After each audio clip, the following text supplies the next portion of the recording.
Good afternoon and welcome to the second installment in the Learn North Carolina series, Reaching Every Learner, Differentiating Instruction in Theory and Practice. My name is Bobby Hobgood, and along with my colleague Emily Jack, we're happy to moderate this session this afternoon based on the article Deaf Learners and Successful Cognitive Achievement by Dr. David Martin. We'll begin this afternoon with opening remarks from Dr. Martin, followed by Dr. Mary Compton and Kathy Metzer. We hope that you had the opportunity to read Dr. Martin's article and view the associated videos. Dr. Martin is Professor Emeritus Dean Emeritus of Gallaudet University, and we are excited to have him with us this afternoon. Dr. Mary V. Compton is an associate professor at the University of North Carolina at Greensboro, and Kathy Metzer is a teacher of deaf and hard of hearing students for the Guilford County Schools. So at this time, would you join me in a virtual round of applause and welcome Dr. David Martin. Thank you, Bobby.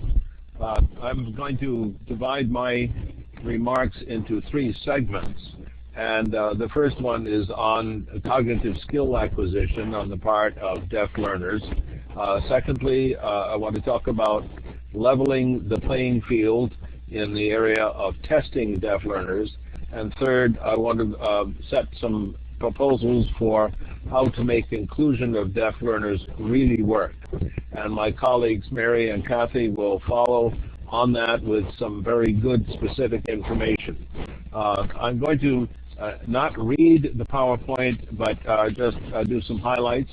But the first slide talks about a series of old ideas in relation to deaf people's ability to think. And I'll just pause for you to read that. That's a matter of historical record. Further, there are some continuing discouraging remarks and ideas presented by researchers in the 20th century that are continuing to be something that's of great concern, particularly in the attitudes of hearing people toward deaf learners. And you can see that it wasn't until 1961 that Rosenstein found no differences between deaf and hearing potential for higher level thinking.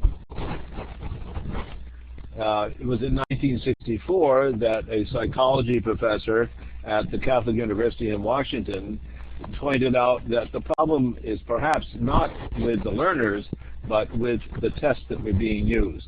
Something that seems obvious to us today, but was a breakthrough at that time.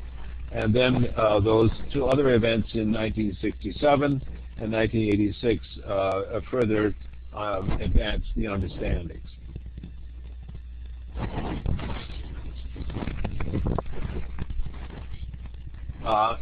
In the first decade of this century, Mark Marshall pointed out that many of the cognitive tests for deaf learners still lack validity and appropriateness.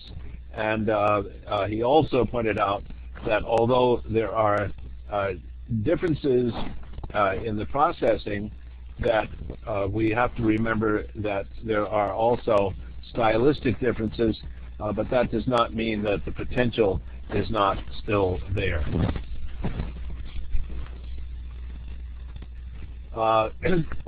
For later work, if anyone is interested, the work of Spencer, Meadow-Orleans, and those other authors who are listed there will allow you to go into more depth on this. But we want to raise another question here, and that is, all right, supposing that we accept that the cognitive potential of deaf learners is the same as hearing learners, what do we do about that? Obviously, there are a variety of reasons for that. Of course, problem solving is essential for success in today's world, but it also, as of assistance, actually, in success in assessments that are used, even though that is not the primary purpose. But also, and this last bullet is critical, because in all subject matter content, there is a layer underneath, which is a foundation of cognitive strategies that cut across subject matter content, something that is quite often neglected. I'm just going to take an example of one particular program of intervention that is systematic, that is known as instrumental enrichment. We won't go into it in any detail, but anyone who is interested is welcome to contact me at the email address that's at the end of this presentation. But the methodology includes 3 different steps. First of all, the teacher becomes a mediator, that is helping the learner to interpret information but not tell, rather to draw, to ask questions, to probe. Secondly, the use of metacognition, thinking about thinking, which is very important in order for our deaf learners to become independent or autonomous. They're not always going to have us to rely upon, and so when they become aware of their own mental tools, then that gives them the beginnings of some thinking independence. And then a notion of making a bridge, a connection between a cognitive strategy and its application, either to something in the world or to the subject matter curriculum. So those are the 3 aspects of the methodology. There are 2 issues when we're talking about an intervention. One is, how do teachers make time for this when we are, of course, faced with an absolute obsession in every state with dealing with required tests? And secondly, are there general problem-solving strategies, or are the strategies different for every subject area? The answer to the first question is to integrate the teaching of cognitive strategies explicitly as part of subject matter. And so the answer to the second question would be similar, namely that there are some fundamental generic cognitive strategies that cut across a whole variety of subject matter. Let's take one for an example. Let's talk about comparing, or categorizing, or organizing, or analyzing. All those are generic cognitive strategies that are useful in every subject area, one way or another. But they have to be explicitly taught. They don't just are not something that is just acquired. The Common Core standards, many of us are aware that now something like 36 states have adopted them. And if you read that document, it points out that there are a considerable number of cognitive strategies implied, but it doesn't make any explicit place for cognitive instruction. And so we have to have a planned program of teaching thinking skills. When we used the instrumental enrichment program as an example over a 2-year period with exercises involving comparing, categorizing, describing, and so on, in a period of time that was 2 or 3 times a week within the regular curriculum, we found in a controlled study by comparison with a control group significant improvement in reading, both areas of math, reasoning skills, thinking habits that were observed, and in the development of solutions to real-world problems. And this was then later replicated in an international study that was done in the United Kingdom and in China, 2 very different environments, but all with deaf learners with similar results. And so where do we go from here if we're serious about exploring cognitive skills instruction with deaf learners? Well, obviously it needs to be given a centerpiece, and teacher development is very important because it's definitely a different way of teaching. And of course we need to incorporate these ideas into professional preparation programs and help teacher education faculty to understand that. And of course we need to continue carrying out research. And my last point on the area of cognitive intervention is if you're in the market for a cognitive intervention program, I would suggest these 5 criteria be used before you make a decision. First of all, it has to have a strong theoretical base. Secondly, of course, it has to be tested. And third, and this is a big one, it needs to make no promise of a quick fix, because we're talking about changing lifelong thinking habits. Even though some of our learners are young, they have already established thinking patterns, and so one does not expect to see, nor should we be promised to see, results in a week's time or even a month's time. And then teacher development, of course, as I mentioned earlier, is very central. And a good cognitive intervention program is also comprehensive. It isn't just one set of strategies like learning how to compare, but a whole variety of strategies that are taught in the program.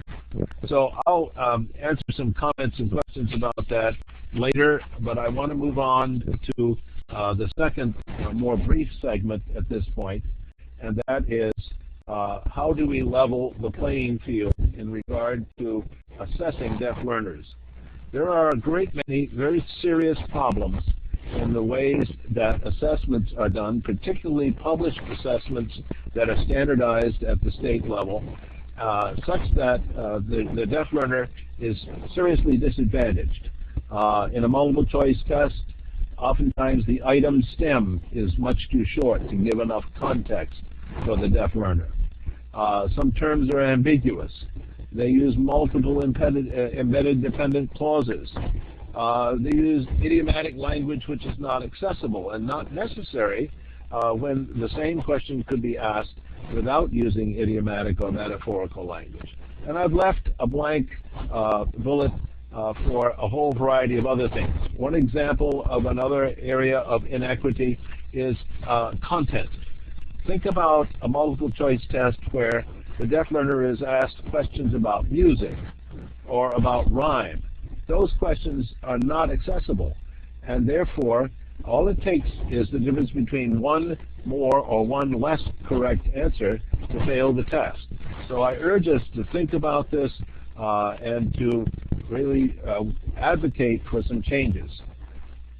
Well, what are the alternatives when we see this inequity? Obviously, by law, the Americans with Disabilities Act, more time is allowed, and that's pretty standard. The interpreters, sign language interpreters, for reading of the test instructions is fine. You might say, well, let's just waive the test for deaf students. Well, that's unfair because that implies that for some reason deaf learners are not capable. No, they are capable. They simply need to have the language of and the content of the test be accessible. Now, a more serious step is to revise the English-based content of the tests. However, not many publishers are willing to budget to make a different version. I put these lists here, though, as a suggestion for those of us who are classroom teachers, because we, at least, are in control of the tests that we develop. And then, of course, and this is, in many ways, the best alternative, let's move away from just an exclusive reliance on written multiple choice tests. Let's use other forms of assessment that are open to us that are actually, in some cases, more valid than a written multiple choice test. For example, the interactive interview can reveal very quickly what a person does or doesn't know. Observation is another technique that can be standardized. And of course, the accumulation of items in a portfolio that is then judged according to some criteria. And so I would suggest in this point number 5, let's open up the options when we do assessment. Well, I'm going to finish with a short statement on how to ensure that inclusion of deaf learners really can work. And I'm going to tell you right away that if these conditions cannot be met for deaf learners in an inclusive classroom, then the deaf learners are much better off in center schools or specialized classes than they would be in an inclusive classroom. These things are doable. They require money and they require commitment and effort. But I would suggest, obviously, if the deaf learner is using a visual language that the teacher, even though he or she may not be a trained deaf educator, certainly has a few repertoire of basic signs, and of course has some basic knowledge of deaf education, and the provision of a sign language interpreter. Now, of course, that means that the deaf learner has to deal with communication in a triangle: interpreter, student, teacher, rather than directly with the teacher. But if it's a skilled and certified sign language interpreter, that can go a long way to ensuring the complete message. Oftentimes, it's very hospitable when other students pick up some basic signs to make the life and the interaction on the part of the deaf learner more smooth and interactive. I would also say that a trained deaf educator does some pull-out instruction for that deaf learner, at least on some occasions during the week. The next to last bullet is one that bothers me a great deal. I see a number of inclusive classrooms where the deaf learner is the only one in the whole classroom, and that is very isolating. And so when you're working with your administrator, you can advocate for having perhaps a subgroup of deaf learners who have some common needs and common interests. And lastly, a deaf-friendly school environment, and you can imagine what those might be. Lots of visual media, lots of welcoming and signage that makes the person feel welcome in a way that perhaps wouldn't be in just going into any old regular classroom. So all of these things are doable. They don't happen overnight, but I would suggest that these are some of the conditions for success in an inclusive environment. So I'm going to stop now and turn it over to Mary Compton and Kathy Metzer, who have some specific ideas that will help to illustrate some of these points and to carry them forward. So Mary and Kathy, we'll let you go ahead at this point. David, thank you very much. Kathy and I will be presenting this information together, and we are really going to focus on some specific strategies for regular educators to use support the cognitive abilities of students. We will have on my PowerPoint that coming somewhere. Oh, here we go. Right, that's who we are.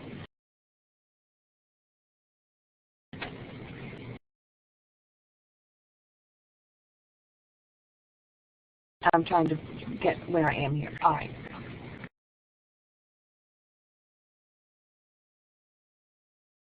I want to make sure that I can see.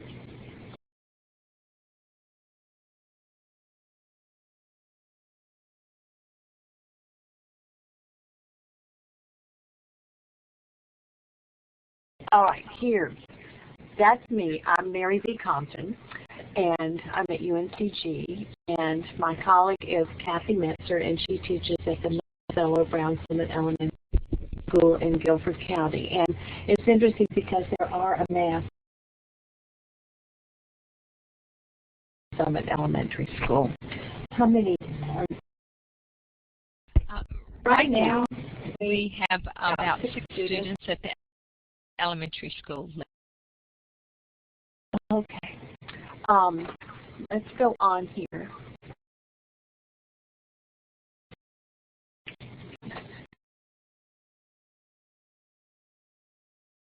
This afternoon, Kathy and I will be talking about 4 focus areas in which you can consider strategy. One would be the school or classroom environment. Another one would be the instructional format or delivery. The third area we want to discuss is the instructional language. And the last area would be the collaboration piece.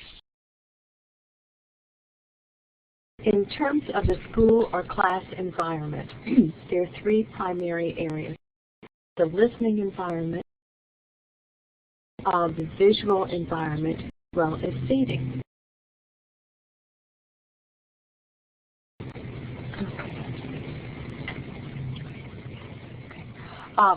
In the listening environment, many times you've been in classrooms where there's lots of scraping on the floor of chairs and a lot of noise in the environment. And most of the time classroom floors are not carpeted, they're made of tile. So it would be to a deaf student's advantage to have the best acoustic listening environment possible. This would be particularly relevant for children who use listening and spoken language, or who you may know as auditory oral children who use either hearing aids or cochlear implants. So sometimes if a room could have draperies or there could be carpet on the floor, I know sometimes teachers who may not have access to carpeting, either through a discount store perhaps or the carpet squares, have used tennis balls on the chair legs, and that can really help to alleviate a lot of the extraneous noise that would prevent a deaf student from hearing the information. Another aspect of the listening environment to consider would be the loudness level of conversation. We've all been in school cafeteria lunchrooms where the noise, conversational noise, is almost unbearable sometimes. So one thing you need to consider is making sure that the loudness level of conversation when you're trying to present information to a class is at a level so that a deaf student could understand it. So this may take some, let's say, rules for talking in the class, or making sure that the deaf student has a quiet environment. In terms of the visual environment, we have aspects of lighting, background, and sightline. You must remember that a deaf student, whether he or she uses signing or listening or spoken language, is very dependent upon receiving information visually. And because nonverbal communication is conveyed visually, and the student can pick up lots of nuances and subtleties of meaning through vision. But if you consider how dependent a child who's deaf or hard of hearing is on their vision, consider having to eye strain, or if the lighting in the room is not very appropriate, or if the light is shining in a student's eyes, if the sun is coming in the window too brightly, to make sure that the student is sitting in a place where they can see the speaker, or that they can see the educational interpreter. And this is, of course, important if the student has an educational interpreter, that that they can be either in front of the child's desk or near the teacher, depending upon the activity. Also, in school classrooms, there's lots of things on the walls, and if you want those things on the walls, you need them on the walls. But sometimes for a deaf student, that can make a sort of busy visually background. So as perhaps if you're giving your lecture or presenting information of a sort of more lecture format, to make sure that the teacher has a more plain background, maybe the whiteboard or the blackboard or the green board without any other information on it that would be visually distracting for the student. As I mentioned before, the sight line needs to be established so that the child has unobstructed views of the teacher or the interpreter.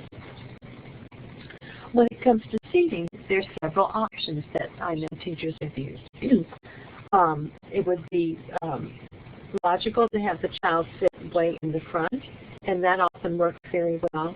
However, that might have to be changed somewhat if there's going to be group discussion in the class, because the child would have to, turn around to see who is presenting the information. So sometimes if you have group discussion, you may want to change the seating arrangement a little bit so that the deaf student can see all of the other students in the class. This would probably be best if there's small group discussion. Sometimes I've seen deaf students who have a swivel chair so that they can readily turn around to see who maybe on the side or behind them has made a particular comment. Kathy Metzer is now going to talk in delivery. Off your mic. Hi. Hi. Just want to talk a little bit about formatting the instruction. And first off, most of our deaf students, as well as even the hearing population, tends to learn better in small groups. A lot of the reading that takes place in the inclusion environment does occur with small groups, while the teachers working with this small group, the other students are working on different centers.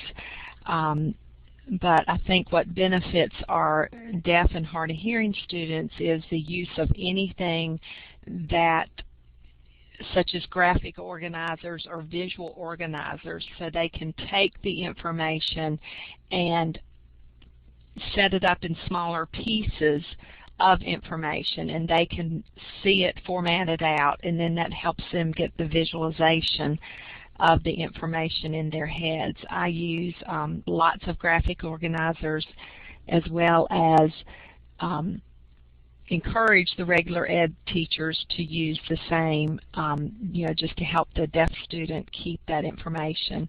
As we all know, our students come with different background knowledge, so that definitely affects, how fast they learn the concepts. The use of manipulatives is extremely important. Printing the words so they can see that written language or the written vocabulary over and over. The use of pictures, even real objects, to help them really keep that picture in their minds. We do a lot of use of games to help them learn certain concepts. We do lots of role-playing and scenarios, a lot of acting out.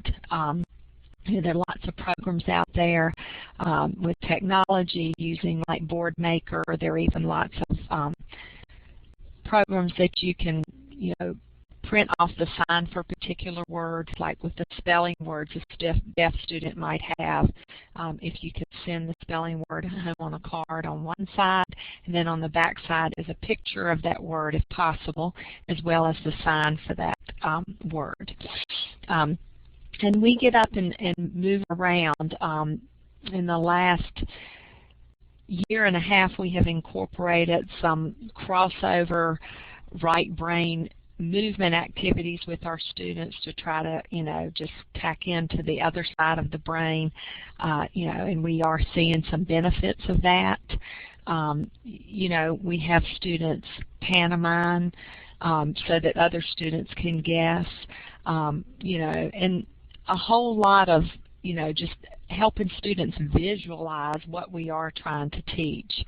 We use videos via either the computer or even having the students themselves teach something they have learned, video it so other students can then watch it. We even have our deaf students sometimes teach their own class something that they have learned. If you noticed in the video clip, most of you have been able to look at it, there was one video clip where I was showing the big hill, but if I didn't really stand up and make that exaggerated for those students, in their mind, a hill is a hill. So we really need to be visual for the students to learn. Another important thing is modeling, and I believe that is very important for us to model for them so that they can see, even that thinking out loud. You take a book and you read it, but you show them how you think through the process of trying to figure out what a word might mean by using context clues within the sentence, or early on readers, how you could figure something out by using picture clues. So all of this works together. In the regular classrooms, a lot of the teachers are using acronyms. If you remember back when you had to learn which do I do first, divide, multiply, add, it's that please excuse my dear Aunt Sally. Lots of teachers will use them depending on what they're working on and put them up as a poster so the kids can really see it over and over again, and if they need to refer back to it, they're able to. And then, of course, developing study guides. And I think studying has to be modeled for our students. Each student comes from a different background. Some students come from deaf families. Some students go home daily with nobody that can sign to them. So, we have to really think about where they're coming from and, how to be able to deliver the instruction so it's, the best it can be. Our next slide refers to instructional language. And, the hearing child has background knowledge, I feel, often because they hear. There's so much incidental learning that goes on when you can hear. The deaf or hard of hearing child comes with so many different or variety of different background experiences when they come to school. So I think we are helping the deaf child if we can pre-teach the vocabulary and even the concepts of what they're getting ready to see and learn in the classroom. I think that is a very important thing to do. And we have to help the regular ed teacher understand that there has to be some wait time for the interpreted information to be processed by that deaf student, and that comes from being able to work closely with those regular ed teachers. We can't just ask the typical who, what, where questions. We have to really look at the open-ended questions, ask those higher level questions, more of the analysis and synthesis versus just your who, what, and where questions. So all of this is very important, that's done together with the other slides we have on this PowerPoint. The next aspect that is very important, in addition to the strategies, is more global in nature, I would say, in that it is collaboration. And that's often talked about a lot in schools, but it can make a big difference in the life of a deaf student.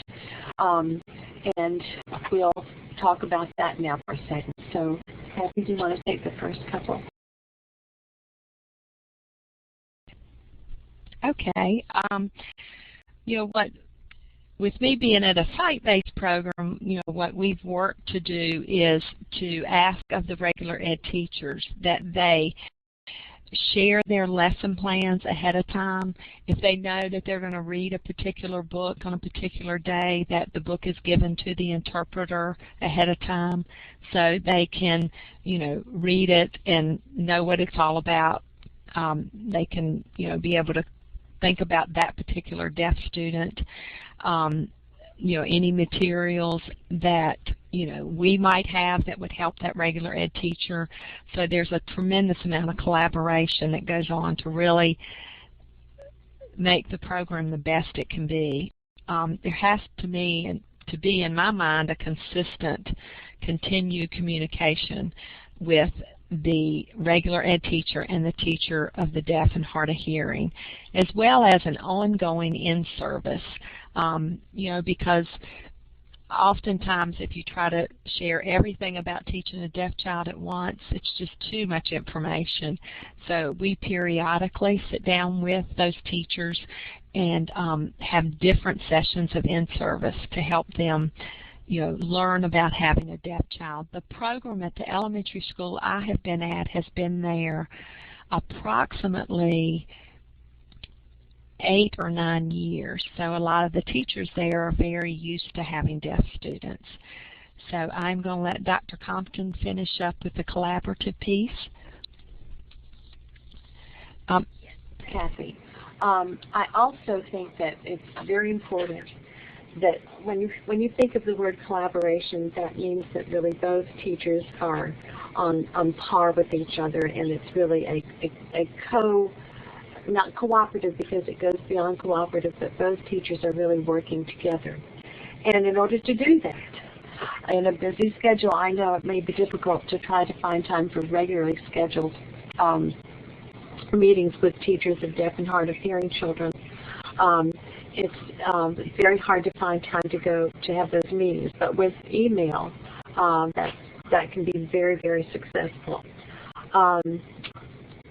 One thing I'm also looking here, Rosa commented that she finds teaching deaf students stunningly similar to teaching ESL students.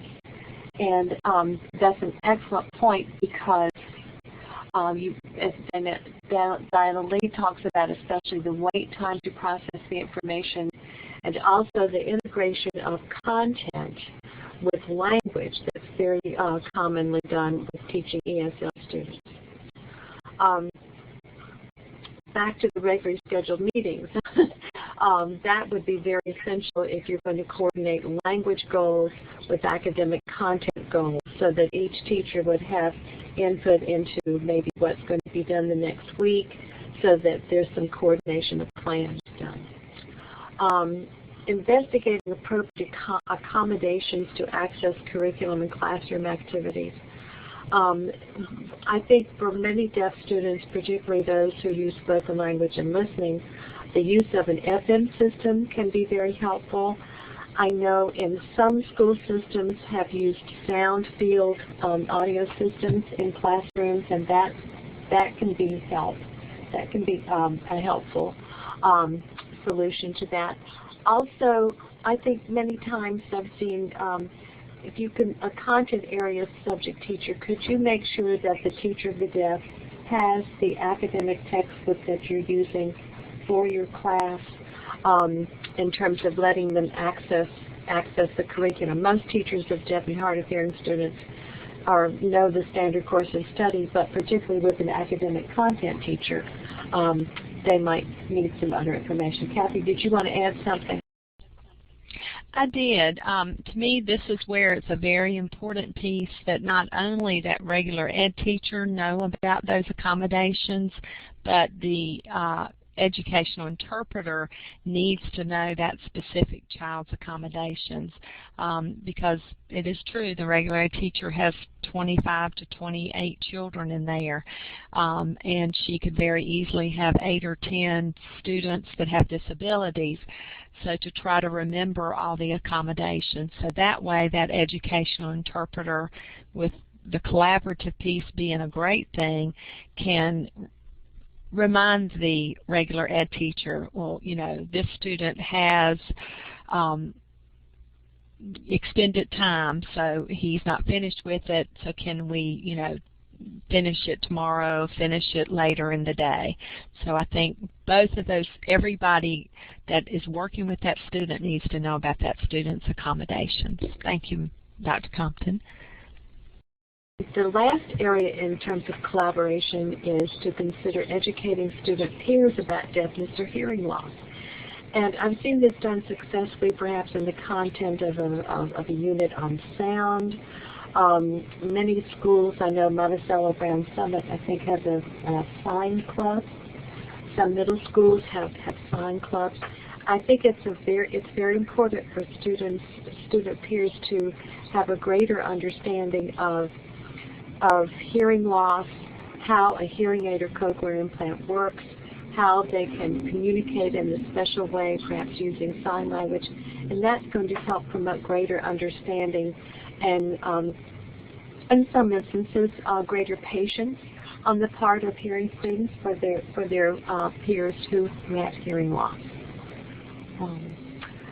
So that ends ours. We've tried to compact a lot of our years of teaching into some specific tips for you, and I appreciate really particularly what the comment that Rosa and Diana Lee made in terms of ESL students and the wait time for a deaf and hard of hearing student to process information. So I'll turn it back over to Dave. Okay, we want to thank both Dr. David Martin, Dr. Mary Compton, and Kathy Metzer. And we've been getting a number of questions in here, and I'm going to ask Emily Jack to read those, and then Dr. Martin, Dr. Compton, and Kathy, just jump in as you see fit to respond to these questions. Thanks, Bobby. So the first question is about educational interpreters. One of our participants wants to know if deaf students always have an interpreter in the classroom with them.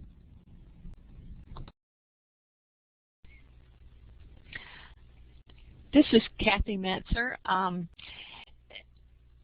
The deaf student who does use sign language does have an educational interpreter in the room with them.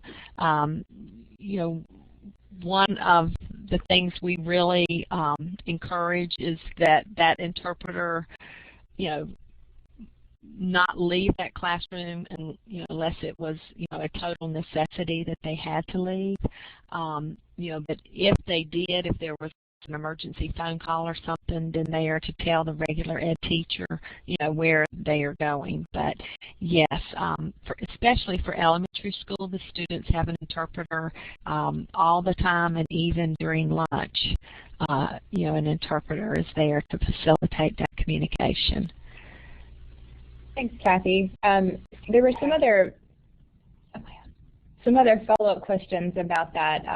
What the training is for educational interpreters, and as well as, are they certified teachers?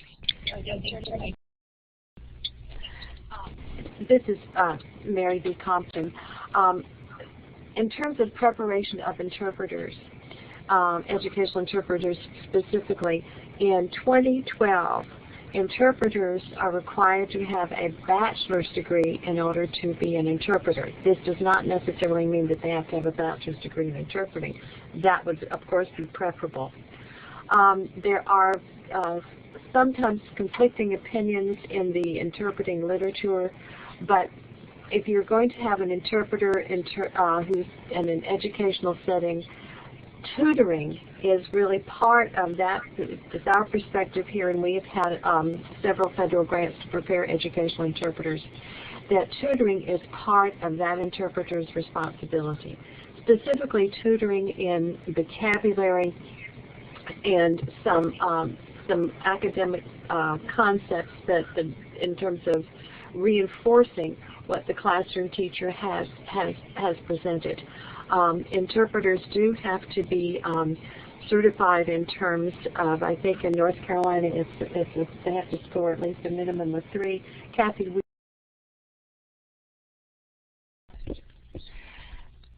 yes. In the state of North Carolina, an educational interpreter has to pass the EIPA with a 3.0 as of right now. In Guilford County, we have had a policy approved that the interpreters will have to have an EIPA score, of 3.5. And from what I understand, that is a hope that would happen in the state across the board in the next few years.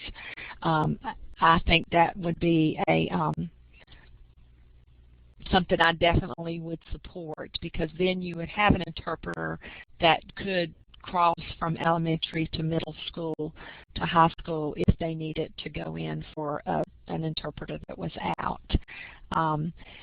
Interpreters are not certified teachers, but as a certified teacher of the deaf and hard of hearing, I do see a difference with interpreters who have gone through a program such as the one we have here at UNCG for educational interpreting. But the tutorial piece an interpreter does is a very, very important role. I'd just like to add to that.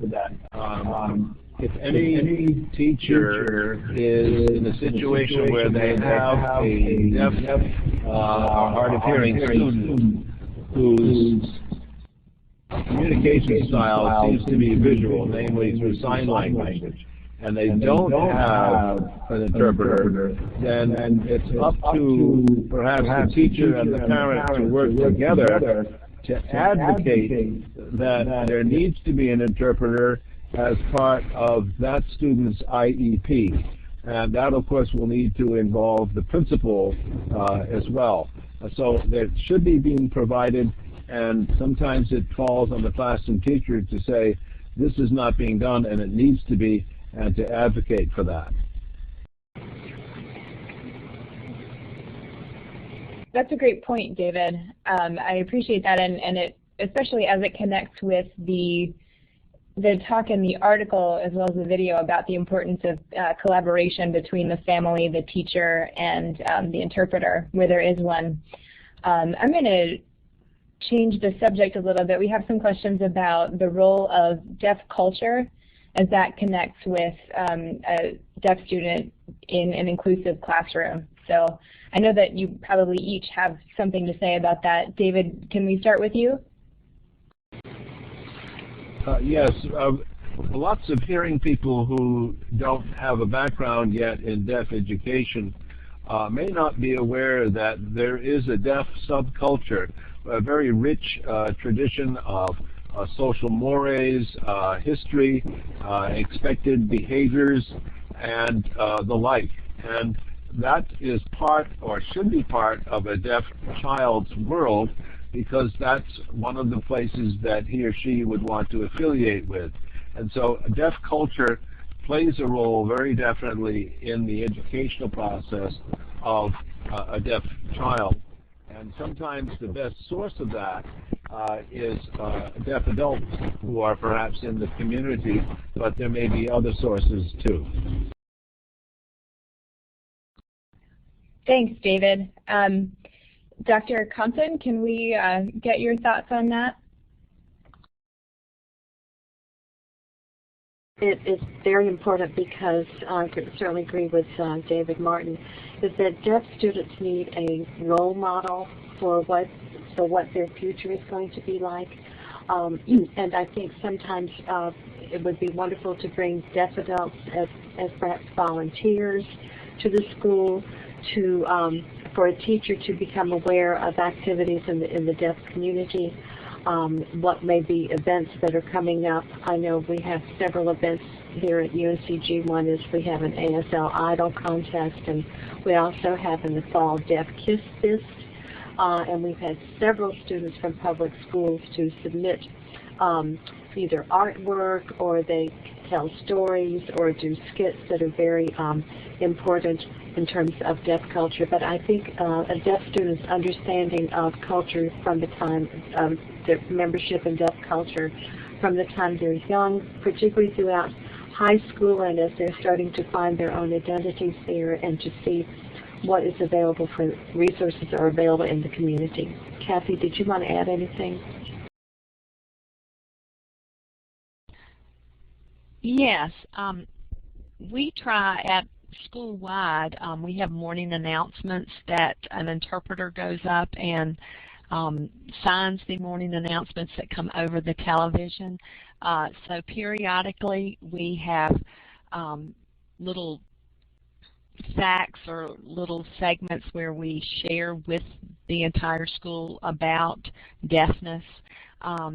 We do have a sign language club that meets weekly, and this year we are very fortunate to have a deaf college student that comes up to help us with sign language club. So that has been a great benefit for the hearing students who are staying after school, to watch him, and he's doing a lot of the teaching, and he's also sharing deaf culture with them. So that's been a great asset to our sign language club.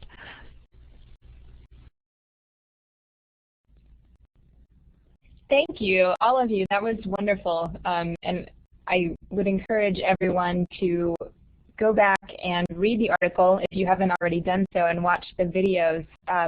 Not only is the issue of deaf culture addressed in those videos, but you can also see firsthand what a very deaf-friendly, inclusive school culture looks like. And I think Kathy kind of epitomizes the kind of teacher that is integral in making such a culture happen. I'm going to put the URL of the article in the chat window, and I'll hand it over to Bobby. Thanks, Emily. Folks, unfortunately, we are out of time this afternoon, but before we draw this to a close, we have two items of business. I'll start with the second one. Before we leave, I'll make available also in the chat window the URL for the online evaluation. And remember, once you complete that evaluation, the confirmation message you receive will include the link for the documentation of this session. So if you would like documentation that you participated, you will receive a link for that once you complete the evaluation. But before we do that, would you join me in a virtual round of applause and thank Dr. David Martin, Dr. Mary V. Compton, and Kathy Metzer. So we really appreciate this time this afternoon. We're going to go back and I want to show you Dr. Martin's email address so that you can contact him if you have any additional questions. You see it there on the screen, davidchina_2000@yahoo.com. We apologize if we weren't able to address your particular question this afternoon, but we had so much information to share with you.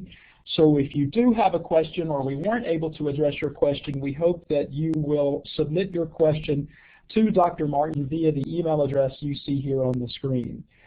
So that being said, I'm going to stop the recording now.